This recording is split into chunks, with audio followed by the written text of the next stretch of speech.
Class 11th का permutation and combination lesson 2।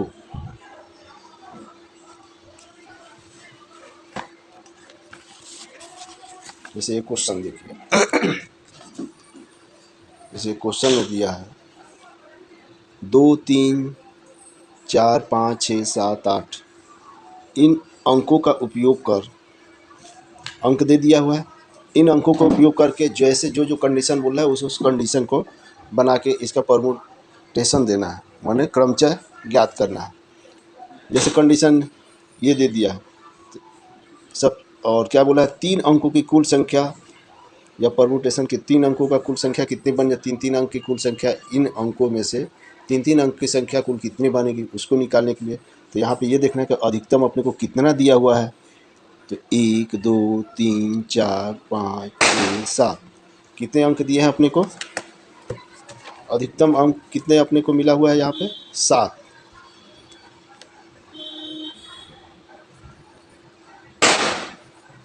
Seven दिया हुआ है। अब उसी 7 से ही सवाल हल करेंगे। जैसे 3 अंकों की कुल संख्या कितनी होगी उसको निकालना है। तो जो पहले फर्स्ट पार्ट में जो देखे हैं वैसी 3 अंकों का बोला है, 3 ठो डब्बा खींच दिए,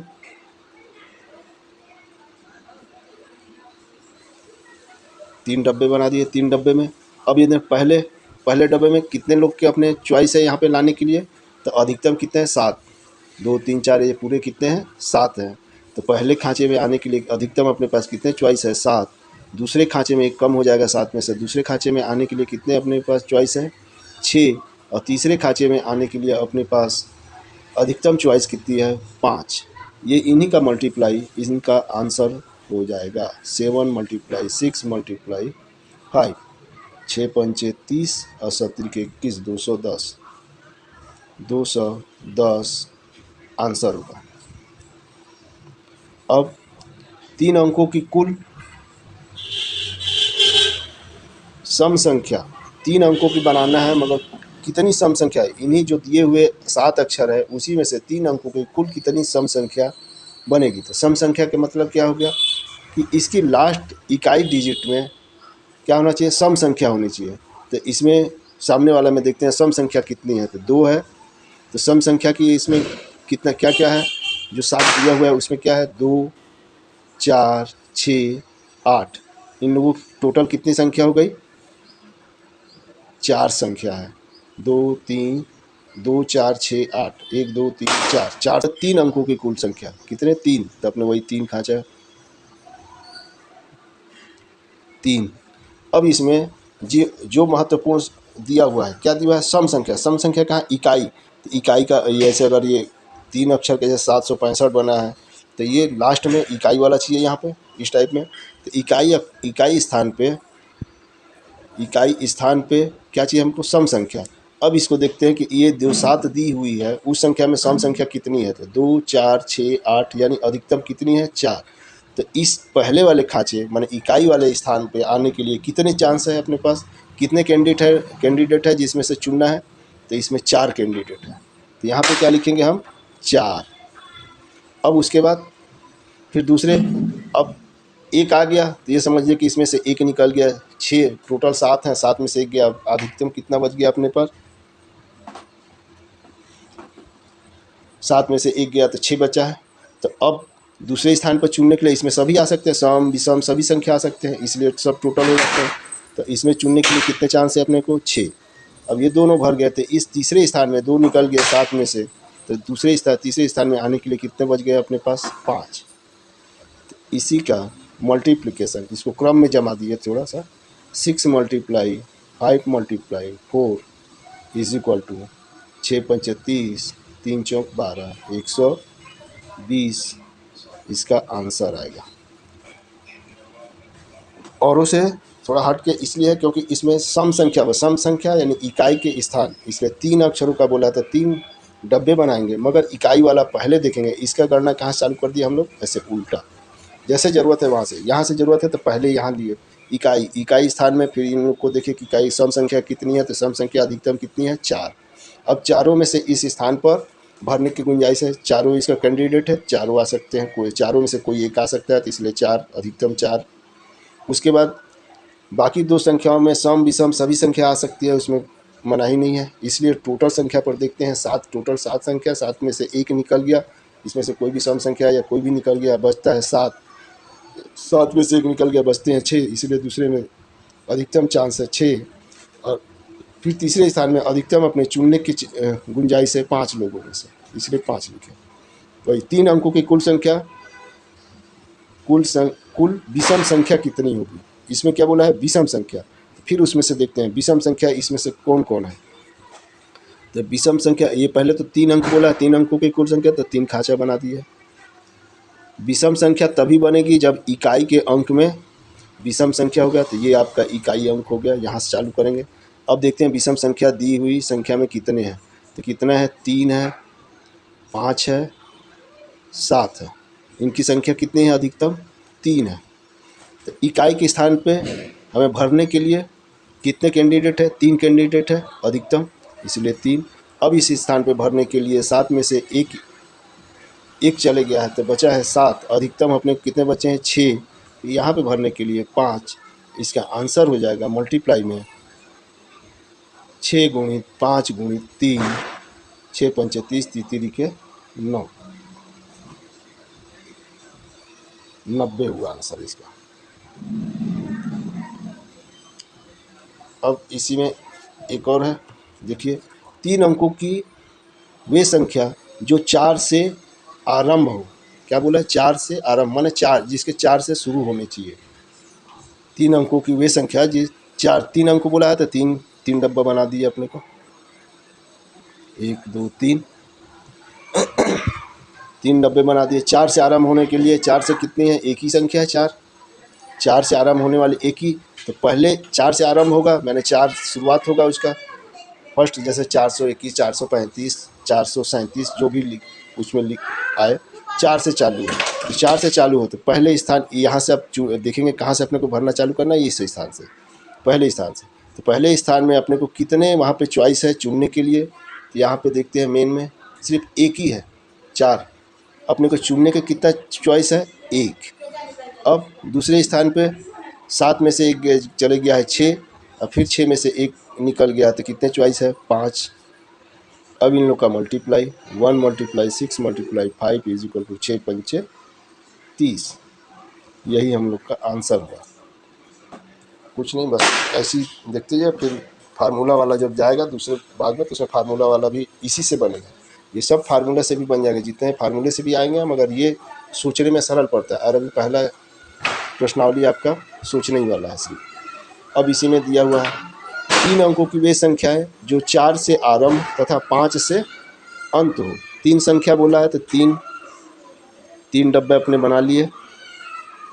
4 से आरंभ, तो 4 अपने को 4 से आरंभ पहला स्थान के लिए, और 5 से अंत बोला है तो दूसरा स्थान। ये पहले इसमें देखते हैं 4 से आरंभ होने वाले, 4 से आरंभ होने के लिए कितने अपने पास चॉइस है? एक ही चॉइस है, 4 एक ही है, तो एक ही चॉइस आया। अच्छा नहीं, इसमें भी 4 से 2 कंडीशन बोला, दोनों कंडीशन को पहले पूरा करना है। 4 से आरंभ बोला, तो 4 में आने वालों की संख्या कितनी है? 1। फिर दूसरा लास्ट में बोला है 5 से अंत होने वाली, तो 5 में लास्ट में आने वालों की संख्या कितनी होगी? 1 ही। अब 2 निकल गए 7 में से, तो कितने बटे? अधिकतम 5। 5 ही संख्या अपने बीच वाले में चुनने के लिए मिल रहा है। कितना मिल रहा है? 5। अधिकतम यहाँ कितने कैंडिडेट है अपने पास चुनने के लिए? 5। इससे पहले वाला थोड़ा सा वो गलत था। ये 5, 1 मल्टीप्लाई 1 इज इक्वल टू 5, ये आंसर होगा। क्योंकि इसको जो कंडीशन दिया है उसको पहले क्लियर करते हैं। जैसे 4 आरंभ में, तो 4 देखे तो 4 में एक ही है, एक लाने की चॉइस है, तथा अंत में फिर उसके बाद अंत में चले जाते हैं। अंत में कितना चॉइस है अपने पास? एक ही, 5 एक ही है, तो 1 लाने की चॉइस है। उसके बाद जो बचते हैं 2 अंक निकल गए थे, बचे 7 में से 2 निकल गए, 5 बचे अंक है थे। अब बीच वाली संख्या के लाने की अपने पास उपलब्धता 5 है, इसलिए ये 5 हो गया। अब ये 4 अंकों की वे संख्या है जिनके आखिरी में 8 आए। 4 अंक बोला, तो 4 डब्बा बना दीजिए। कहाँ से बोला, आखिरी में 8, आखिरी लास्ट में यहाँ पे इधर से चालू करेंगे तो 8 लास्ट वाला देखते हैं 8, तो 8 एक ही है, तो यहाँ चुनने की अपने पास कितनी संख्या है, एक चुनने के लिए एक ही है, एक और कुछ नहीं दिया है, तो उसके बाद अब चलते जाते हैं। फिर इस संख्या के लिए 6 आएगा, इस संख्या के लिए 5, अधिकतम 5 बच रहे हैं चुनने के लिए। यहाँ पे चुनने के लिए कितने बच रहे हैं, 4।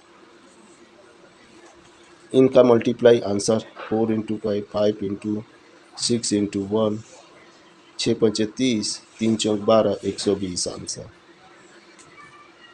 4 अंकों की वे संख्या जो 5 से विभाजित हो।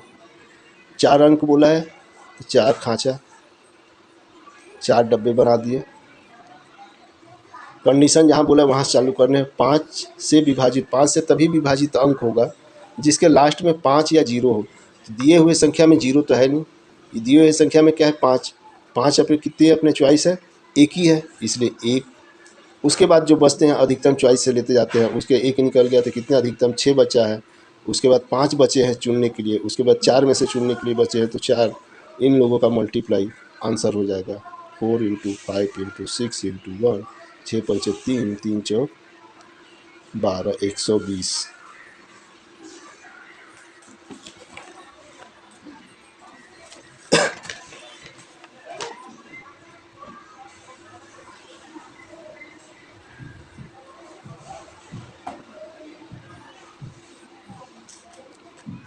अच्छा, इसी जितना ऊपर क्वेश्चन है, इसी क्वेश्चन में अगर बोल देगा जैसे अंकों की पुनरावृत्ति हो सकती है, अंकों की